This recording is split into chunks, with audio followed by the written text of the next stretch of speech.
kids, I'm Hilah, and today on Hilah Cooking, we're making enchiladas. There's no doubt about it. They're super badass and they're made from scratch. We take a chili and meat and make a sauce you can't beat. But I buy grated cheese because I like the convenience. Then we roll it all up and we bake it in the oven till it's hot. We're making Tex-Mex chili cheese enchiladas because they remind me of home and because you could probably make these with whatever you have in your pantry right now. So first, we make the chili sauce over here. To start out, we're gonna cook about 1/4 pound of ground meat with half of an onion that's been diced up. This is a pretty loose recipe, so you could leave the meat out if you wanted to make a vegetarian chili enchiladas, or you could add more meat, I guess, if you wanted to. Anyway, we're gonna cook this together, kind of over medium heat. Just break it up as much as you can to get the meat into little pieces. This might take about 5 minutes until the meat is no longer pink and the onions are soft. Once that's cooked, we're gonna scoop it out and put it in a bowl and set it aside. Back in the same skillet, we're gonna put some oil, again over medium heat, add in some flour and whisk this together to make a little roux. This is gonna thicken our sauce.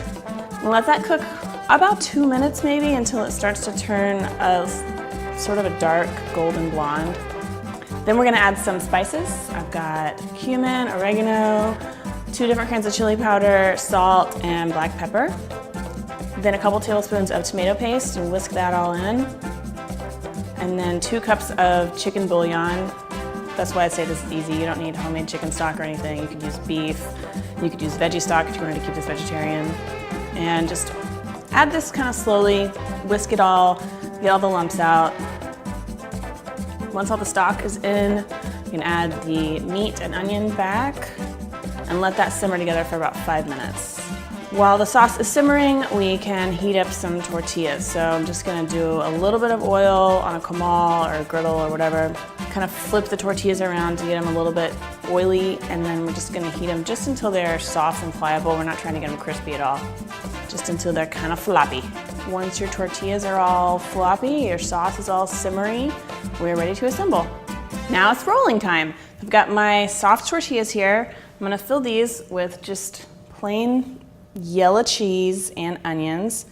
Depending on your favorite type of Tex-Mex, you might want to use American cheese, but I'm just using some mild cheddar here. So be generous, put a couple tablespoons of cheese in there, roll it up real tight, and then keep doing that.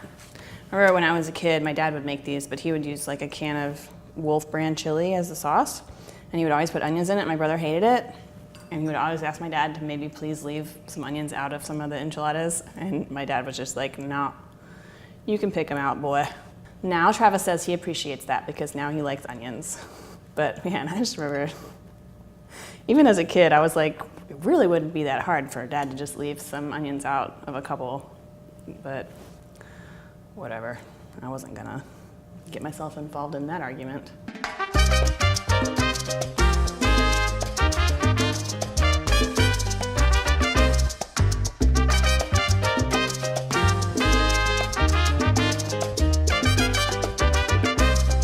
Once all your enchiladas are filled and rolled, I'm just gonna spread the chili sauce over the top. A little bit of edges of the enchiladas uncovered so that you get a little bit of like crispy stuff going on the outside, so it's not all one texture. And then we're gonna top it with a little bit more cheese. I'm gonna use white cheese just for some contrast. And then you just wanna bake these for about 20 minutes until the cheese is melted, or you can stick them in the microwave for 5 minutes. That's a top secret trick. Voila, just like at the Tex-Mex restaurant. For this printable recipe card, check my website, hilahcooking.com. Now let's dig in. Whoa, man, this is like, Carlos would be a little bit disappointed, but the white girl that lives in my heart is very happy. This is like exactly sometimes what I'm craving when I'm like, I just want some greasy Tex-Mex enchiladas. This is it.